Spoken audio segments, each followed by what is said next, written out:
I used to believe that my father's world was small until I stepped inside it.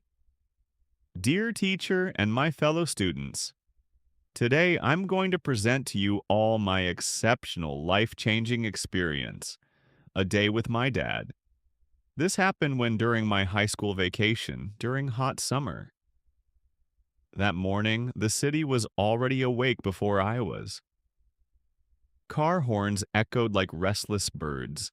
Shop shutters rattled open, and the streets breathed in the smell of dust, fuel, and fresh tea from the corner stall. I stood outside my dad's auto spare parts shop, hands in my pockets, half interested, half impatient.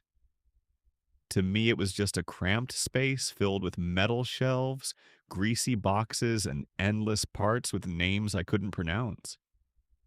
I never imagined that a single day inside those walls would change the way I saw my father and myself forever.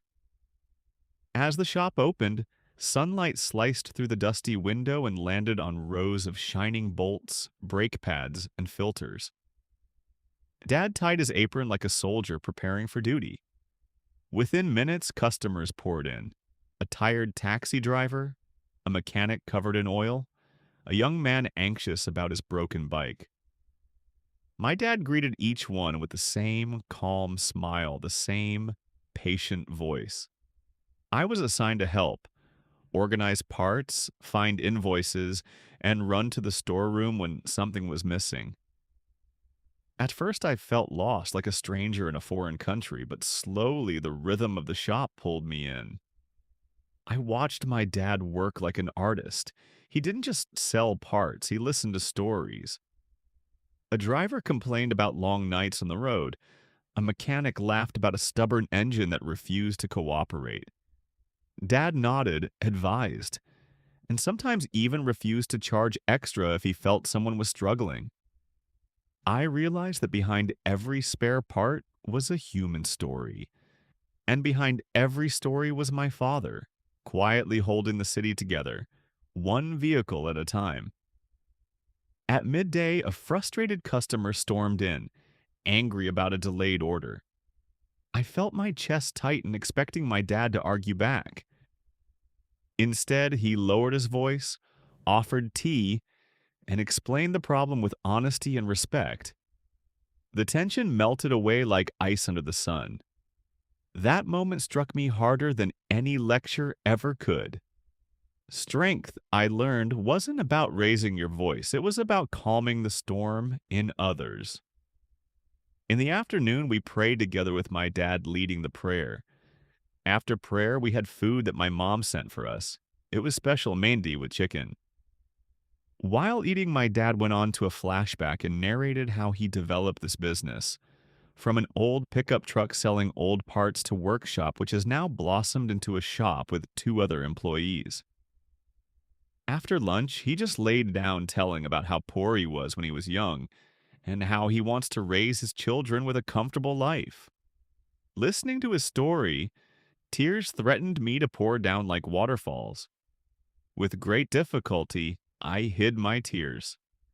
Again, we were back on track after a short break. As the day wore on, my arms ached from lifting boxes and my feet protested against the hard concrete floor. Sweat rolled down my forehead, and for the first time, I wondered how my dad did this every single day without complaint. When he noticed my tired face, he simply smiled and handed me a cold bottle of water. No words, just care. As evening approached, the city outside glowed in shades of gold and orange. We counted the day's earnings in silence, the hum of traffic playing softly in the background. That silence felt different now, full, warm, and meaningful. I looked at my father, his hands rough from years of work, his eyes tired but proud. In that moment, I didn't just see a shop owner, I saw a provider, a teacher, and a quiet hero. And as we closed the shutters, I realized something powerful. The world doesn't always change with loud applause or bright lights.